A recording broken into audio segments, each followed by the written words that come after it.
My name is Leah Sanderson. I'm 31 years old. At my grandmother's funeral, her lawyer handed me one thing, a faded savings book with her name on the cover. Before I could open it, my father snatched it out of my hands, glanced at the balance, and threw it onto her casket. Right there in front of 60 people, dirt still fresh on the grave. "It's useless," he said.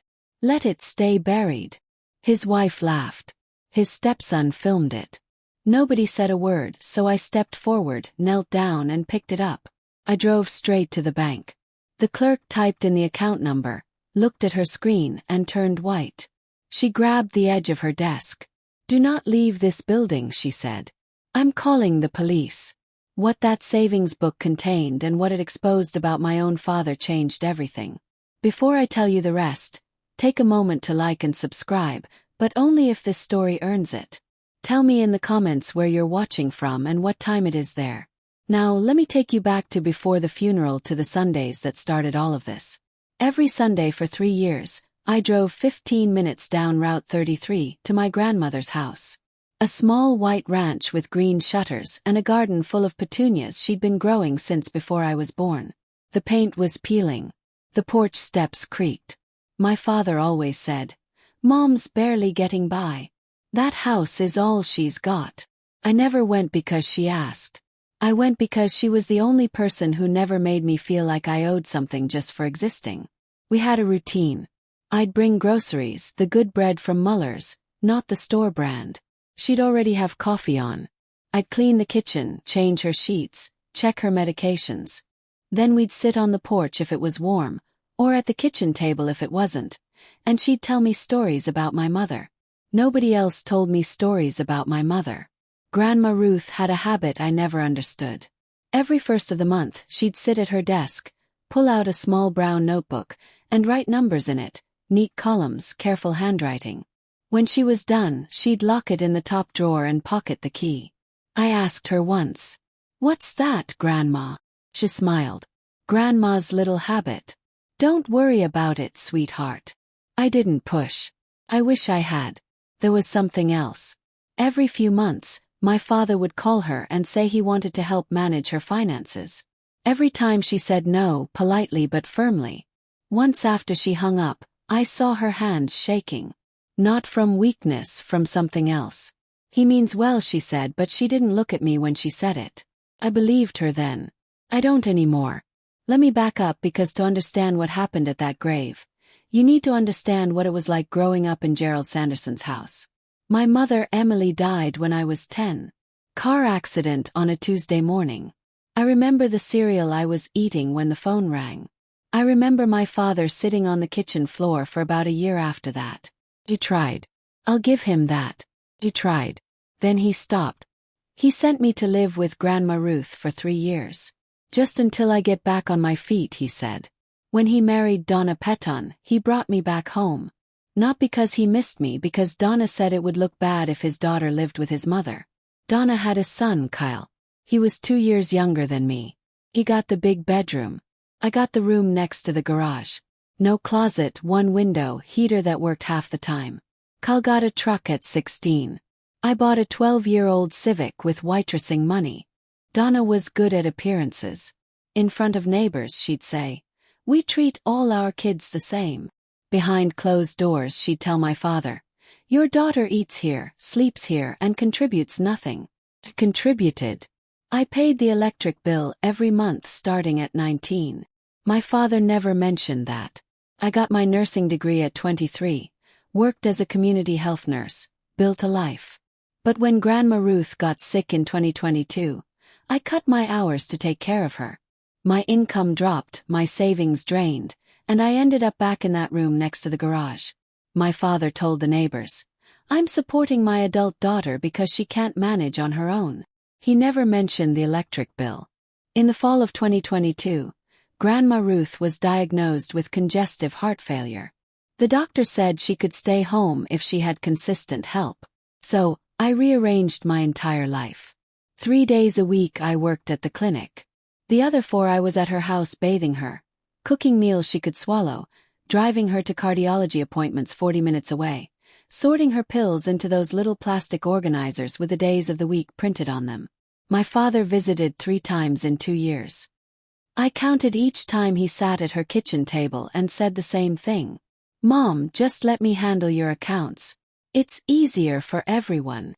Each time she shook her head. Each time he left within the hour. Donna never came. Not once. Phil came once. He stood in the doorway, looked around the small house and asked, "So, Grandma, you got anything put away for when, later?" Ruth just looked at him, said nothing. He left after 12 minutes. One afternoon in early 2023, I was sorting mail at Grandma Ruth's kitchen counter. I found a bank envelope, her monthly statement. I wouldn't normally look, but it was already open and a number caught my eye. A withdrawal, $15,000, March 2023. "Grandma, did you take out $15,000? She didn't look up from her crossword. "Grandma made a mistake. Don't worry about it. I let it go. I shouldn't have." That same week, I passed her bedroom door and heard her on the phone. Low voice. "Careful. Make sure it's airtight, Warren. He'll try." She hung up before I could ask. That night, she held my hand at the kitchen table and said something I didn't understand until weeks after she was gone. "When I die, take the book in the drawer. Don't let your father have it. Promise me." Promise. October 5th, a Sunday. I drove to her house the same way I always did. Radio off, windows down because the air smelled like wood smoke and dry leaves. The front door was unlocked. The coffee pot was cold. I found her in bed, hands folded over her old Bible, eyes closed. She looked like she was sleeping, except the room was too still. No clock ticking, no shallow breathing from the oxygen machine I'd set up by her nightstand. I sat on the edge of the bed and held her hand. It was cool, stiff. I didn't cry. I just sat there. The house smelled like lavender and old paper like it always did. Called 911. Then I called my father. He arrived 2 hours later. Donna wasn't with him. His first words when he walked through the door. "Did she have a will?" Not "how did she go?" Not "are you okay?" Not even "where is she?"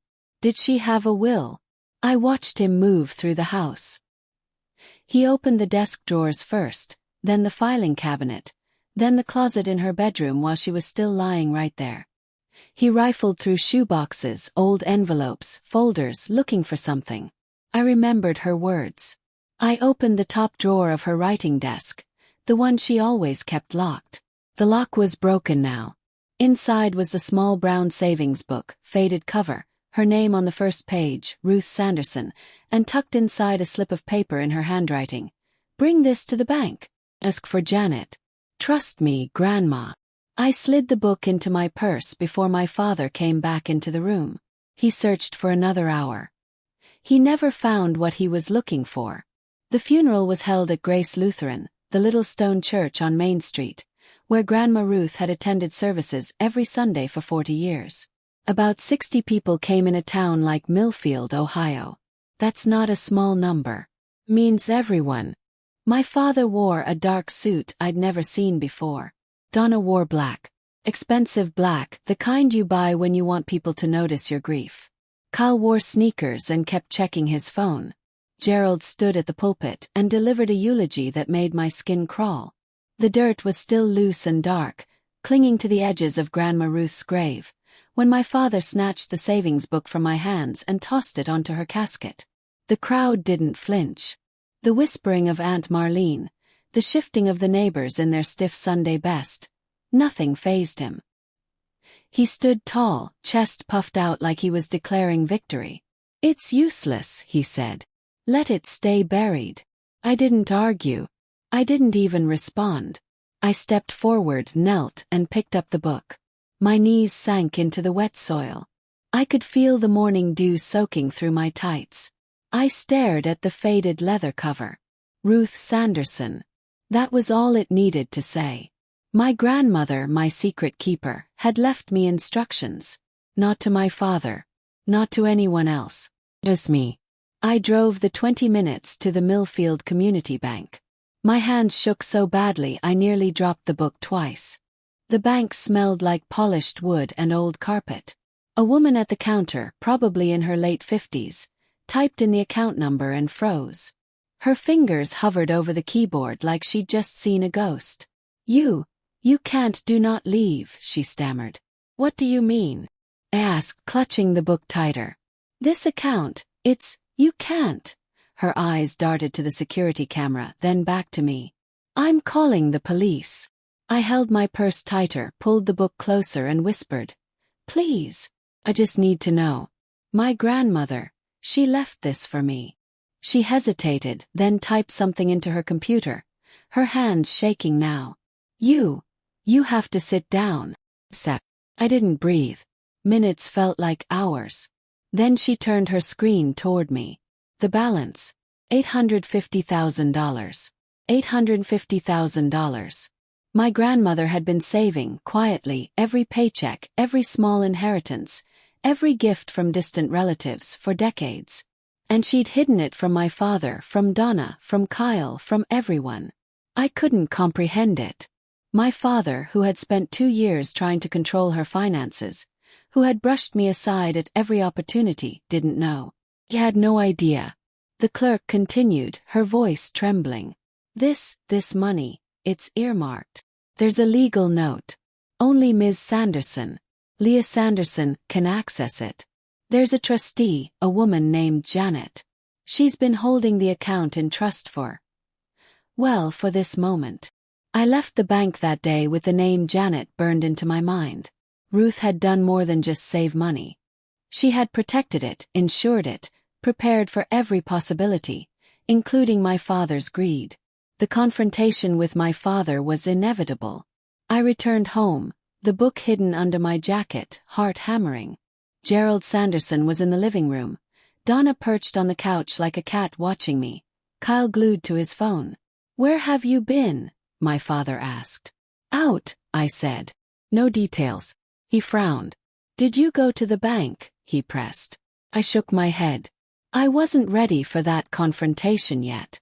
Not until I knew more. That night I called Janet. Calm, authoritative voice answered. Janet Collins. Trustee. Executor. Guardian of my grandmother's final wishes. I explained who I was, what I had, and she asked me to meet her in her office in the city 2 hours away. The drive was long. Every mile, I rehearsed what I would say to my father. I couldn't. This was between me and my grandmother's final wishes. Janet's office was sleek, modern, nothing like the bank in Millfield. She greeted me with a firm handshake and direct eyes. Leah, I've been expecting you, she said. Your grandmother was meticulous. Everything she did for you. Not your father, not anyone else. For you. She pulled out files, legal documents, and photographs. Ruth wanted to ensure that the money could never be touched by your father or anyone who might exploit it. That's why it's in trust. The moment you present this, the money is yours. Fully. But there's a catch. I leaned forward. My stomach sank. What catch? You must confront him. Your father will try to manipulate you. He'll appeal to your sense of obligation. You have to stand firm. I left Janet's office with the legal paperwork, the truth laid bare. My grandmother had planned for this moment carefully. Everything she had accumulated, every penny, every asset had been shielded. And now it was up to me to claim it. Back home the tension was palpable. My father noticed the change immediately. I wasn't meek anymore. I wasn't the girl who needed guidance. I had a plan, and I wasn't afraid to enforce it. Leah, have you been to the bank? Gerald asked again.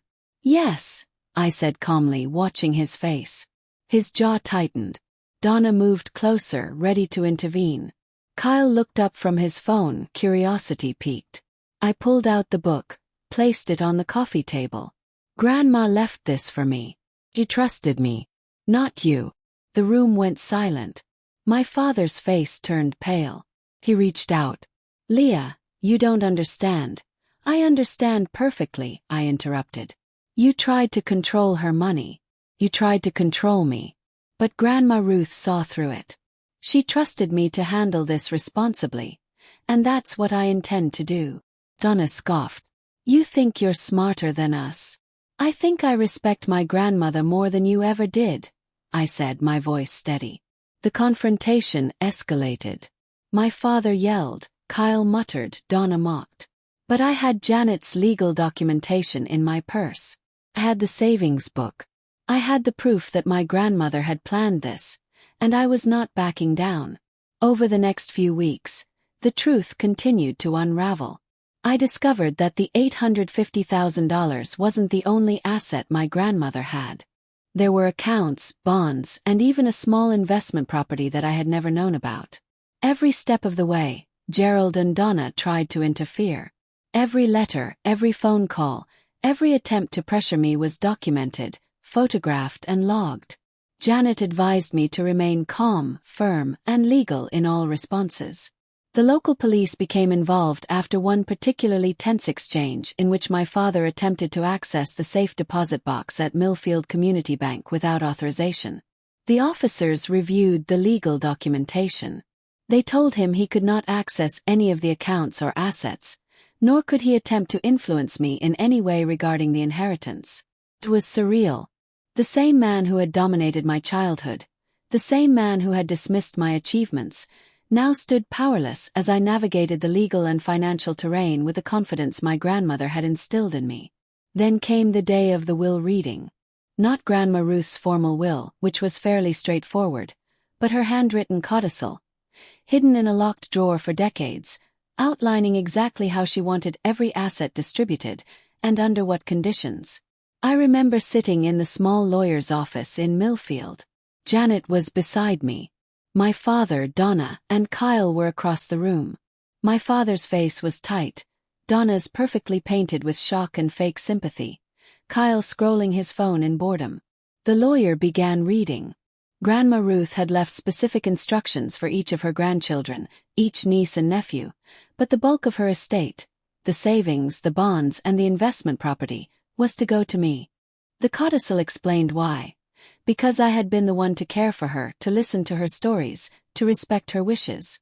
Every time my father opened his mouth, Janet reminded him of the legal boundaries. Every attempt Donna made to appeal to emotion was met with the cold reality of law. By the end of the session, my father sat slumped, defeated. Donna was pale, whispering to Kyle. I felt a sense of vindication, yes, but also sadness. It was the final proof that Grandma Ruth had always been right. She had trusted me to manage her legacy. She had known my father's tendencies long before anyone else did, and she had acted to protect what was hers. And now it was mine. The morning sun slanted through the living room blinds, highlighting the dust motes dancing in the air. For the first time in weeks, I felt a sense of control, a calm I hadn't known since Grandma Ruth passed. The savings book rested on my desk at home, but it wasn't just paper anymore. It was a symbol, a shield, a map of the life my grandmother had envisioned for me. The first step was securing the assets. Janet had advised me to open separate accounts for each portion of the inheritance, one for immediate use, one for long-term investments, one as an emergency fund. Each account bore my name, fully under my control. The legal paperwork made it impossible for my father or anyone else to access these funds. The knowledge gave me a quiet strength I had never felt before. The next step was difficult, facing my father and the rest of my family.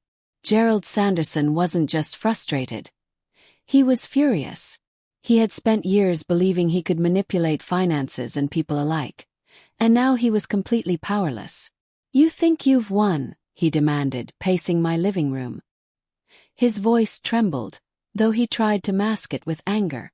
"I didn't win," I said calmly, matching his intensity with my steadiness. "Grandma Ruth trusted me.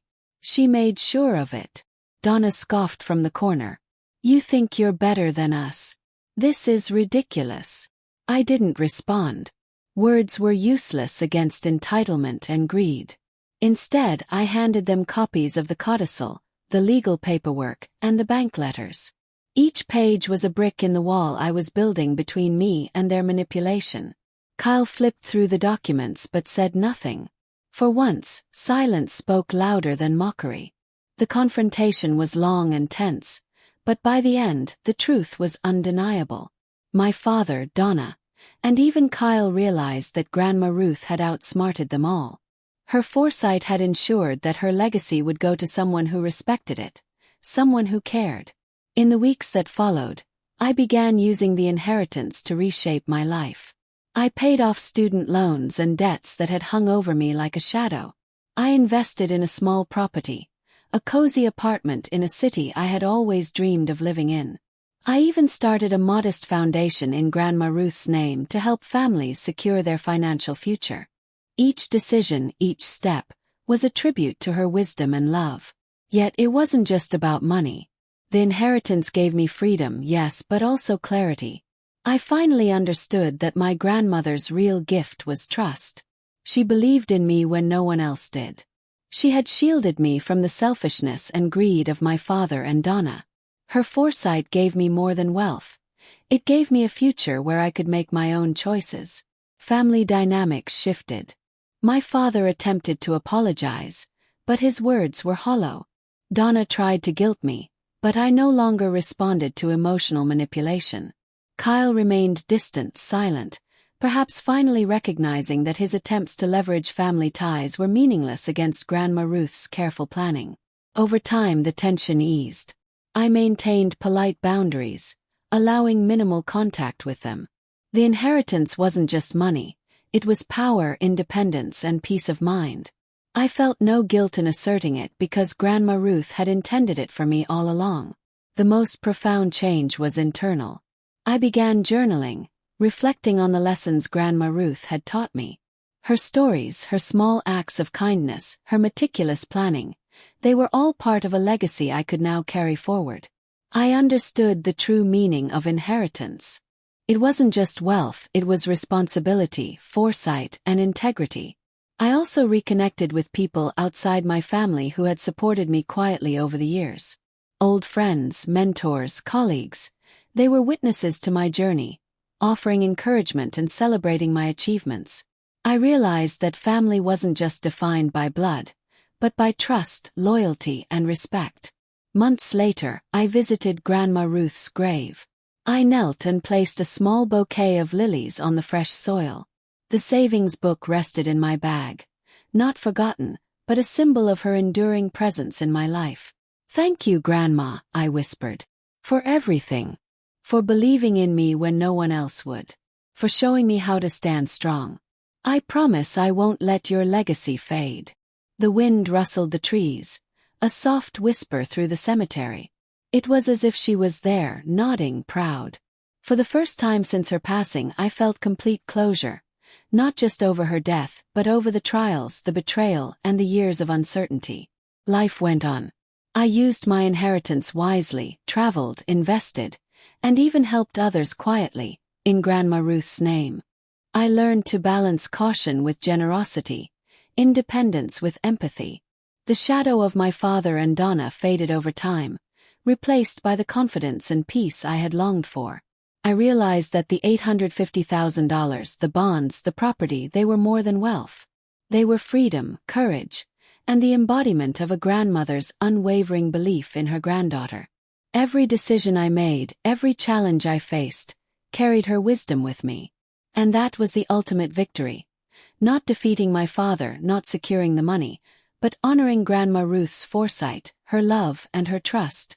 The past, filled with tension, betrayal, and disappointment, had been transformed into a future filled with independence, respect, and quiet triumph.